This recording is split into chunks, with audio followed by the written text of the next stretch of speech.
Welcome to the Motown India show. We have here with us Mr. Amit Ramani of Awfis Space Solutions, and we're going to ask him a lot of questions on his new project. Welcome to the show, Amit. It's been great having you here in the show. Thank you for having us. My first question is, where did you get this beautiful idea of an office on wheels? So, PT, we currently operate about 20 different locations across India. We have Delhi, Mumbai, and Bangalore. We do what we call as pro-working centers. And these co-working centers are essentially spaces where people can work from 1 hour to 11 months, right? Book it through a technology platform. So this was just an extension of that, right? And what we were looking to do essentially was make people productive on the go. So today, with all the pollution, all the traffic, all the commute times, etc., clearly this was an attempt to make sure that people are productive completely on the go. Oh, wonderful. And I'm sure you must have taken a lot of feedback from potential clients, from friends. What's the response been like? So the venture or the van essentially is only launched to the community members of Awfis. So if you are an Awfis member, then you can certainly book the van through our technology platform. Now, initial feedback has been very, very positive. People have booked it for various kind of uses, which I also never thought would be possible. Like, for example, one of our lawyers who works out of our Connaught Place Center booked it for a high court arbitration, which we wouldn't have thought would be a use that would be used. People use it for team meetings. People use it for drop from airport, pick up from airport, etc. So they're using it for different uses, and obviously they use it for the regular meetings as well. Fantastic. Let's get into your van. I want to really see what you have to offer. Sure, absolutely. Yeah. So Amit, as I was talking earlier about this office on wheels, and you found out a lot of innovative ideas with this business. I'm sure it's a very capital-intensive business, and it requires a lot of funding in terms of making vehicles like this. What are your broad plans for the future? So, pretty similar to what we've done in our Awfis venture, where we partner with our partners essentially to do what we call as managed aggregation, which means that the space is somebody else's. Right? We come in and manage the show and do different models, which are revenue share models, etc. The plans are similar here as well. There are a whole bunch of people who already have the vehicles, and we want to partner with them to actually create these mobile offices, not just in this format, but in smaller formats as well, so that we can partner with these partners to put it out onto the platform and help create the demand for those partners that we have engaged with. So do you think there are going to be enough partners with similar kind of thought processes? So my sense is that the use of a corporate cab exists, right? It's not a new phenomenon that I will, people book cabs all the time. I do it when I travel from Delhi to Mumbai or Bangalore, etc. So our sense is that that corporate customer is also looking to be productive on the go. Okay. And the least productive time is when you get picked up from the airport and you go into your next meeting. So these kinds of formats will help make them productive even when they are, traveling within the city. Okay. So when is it getting into big action? So we are creating the complete roadmap for it. Come the new year, early part of February is when we want to launch it in a bigger fashion. Currently we have this format, and we are getting Innova converted into a mobile office. Mm-hmm. So once those two concepts are tested, we get some initial feedback from the customers, tweak our models a little bit, tweak the design a little bit based on customer feedback. Then the plan is to launch it fully in February. Okay, I was coming to a smaller office, perhaps an Innova or sorts. Why an Innova? Why a smaller vehicle? I mean, who uses these? So this kind of a vehicle is for about 8 odd people can fit into this vehicle. Obviously, the cost to operate is more expensive, and our sense is that a lot of the corporate customers today have meetings which are between 2 to 3 people. Essentially, you get picked up and you want to have a couple of meetings with your direct reports. So we feel that smaller format has much more utility, and an Innova is an obvious choice for most corporate customers. And only difference would be that it would be a fully fitted out mobile Innova where you can actually be very, very productive. So our sense is that market is much larger. There will be requirement for these kinds of formats as well when you want to have a larger meeting, etc. But our sense is that the smaller format will do much better for us. Okay, and where is your target audience? Is it the major cities, or do you see a demand coming from beyond the cities? So currently our sense is that these are tier 1 cities: Delhi, Mumbai, Bangalore, Hyderabad, Pune, Chennai, Kolkata. I believe that the tier 2 cities will take a little bit longer for us to get into those cities. Do you think in the future, based on this experience, you might just leverage your strength into maybe similar projects like this, like a motor home or something like that? Would you be at some time So we exploring have also explored a Volvo bus, right? Because clearly, if you look at the commute times today, let's take a NCR example. You want to have an executives travel from Noida to Gurgaon, and I'm sure there are multiple executives that do that.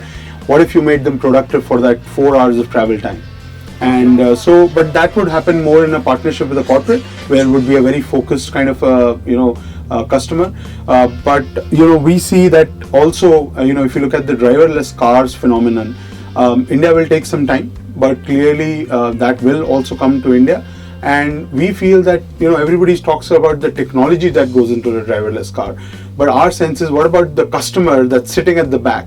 Now suddenly you have all this free time. So with this, what we also do is we want to research the behavior of the customer inside these vehicles, so that we can take this format into the smallest of vehicle to the largest of vehicle, and make people productive on the go. Mm-hmm. And all that would definitely require a lot of money to initially maybe make a single product. So like the way you made this Awfis on a Force Motors vehicle, you would be trying out other vehicles too? So clearly there will be economies of scale, right? When I do one versus if I do 500, there will be economies of scale. Yeah. All the design that we do is our own IP. We have our own product design teams that are designing this, and my focus there is to continue to drive down the price.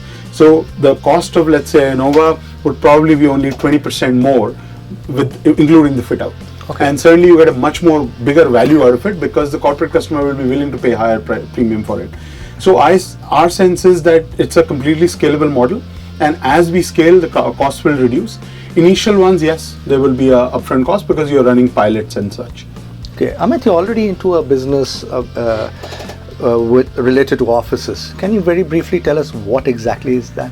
So PT, currently we are essentially South Asia's largest. We currently have about 3,500 seats that are launched across Delhi, Mumbai, Bangalore, Hyderabad. We will soon add Pune, Kolkata and Chennai to the list. So the target is that by April, we will be essentially close to about 7,000 plus seats across those 7 geographies. And we want to continue to maintain that pole position and essentially, convert everybody who's in a conventional office into the new office, which is AWFIS. When you talk of seats, what do you mean by that? I mean, how does that business work? So the business center concept has existed for a while. There is also co-working that has started over the last 2 to 3 years. And our sense was that provide people an infrastructure that makes them most productive. So you can book, when I talk about a seat, you have seats which are inside an enclosed space or a cabin. You have an open seat, or you have a flexible seat, more of a Starbucks concept. And then you have meeting rooms, 4-seater, 6-seater, 8-seater. All this infrastructure is available to you in the center. You can book it from an hour to 11 months through a technology app. And we are probably the only one who truly make it just in time, or essentially create a Uber kind of a model for using a seat or having a meeting on the go. Okay, so what's been your experience like? I mean, for how many hours do people book it on an average? Sure. We currently are running at 92% occupancy across our centers, which are 1 month old to 12 months old, right? That's the blended occupancy. So the response has been tremendous. About 10% of our use is what I would call is truly just in time, so below a month, right? People book it from an hour to a day. A lot of the hourly bookings happens for the meeting rooms, not so much for the seats. The seats minimum happens is about a day. About 60% of our customers are booking it from 6 months to 11 months, and about remaining 40% are booking essentially for what I would say is between 1 to 5 months. Okay, can you give me one example? I mean, with perhaps not naming the company, how does it benefit a person or a small office in your present setup? Can you just give me a little example? So if you look at the SME sector, which is the bulk of our demand today, our customers come from that sector, about 60% comes from there. That has been the completely underserviced sector, and going forward, that's going to be the backbone of this country. Today, the average size of the company that works in our center is about 10 to 11 people. Okay. There are companies that are one-person company to company that has taken 200 plus seats with us. Okay. Renew Power, which is one of the largest renewable power energy companies, has taken almost 200 plus seats in our centers. And clearly, till about 200 seats, we are going to be cheaper than the conventional office. Okay, that's quite interesting. And one last question is, do you have plans that have already been fixed for the future? I mean, do you have some kind of a target? Okay, you plan to perhaps make an X number of vehicles or sell X number of vehicles or put to use an X number of vehicles. Do you have a target before you? Pretty clearly, our focus here is to build a scale. I mean, clearly when you have scale, you reduce the price, you obviously create a demand in infrastructure. Just like what we did in the office case, we will take this to a completely different scale. Our first year targets are still being established, so I don't want to, sort of let the cat out of the bag. But clearly, the scale will be at a scale that's never been done before. Okay, fantastic. And you seem to be the first player in this. We are the first player. I'm sure there will be a lot of Me Too players that will come into play, but we have the pole position in this as well. Fantastic, Amit. Wish you the very best. All right. Thank you, Peter. Okay. Right.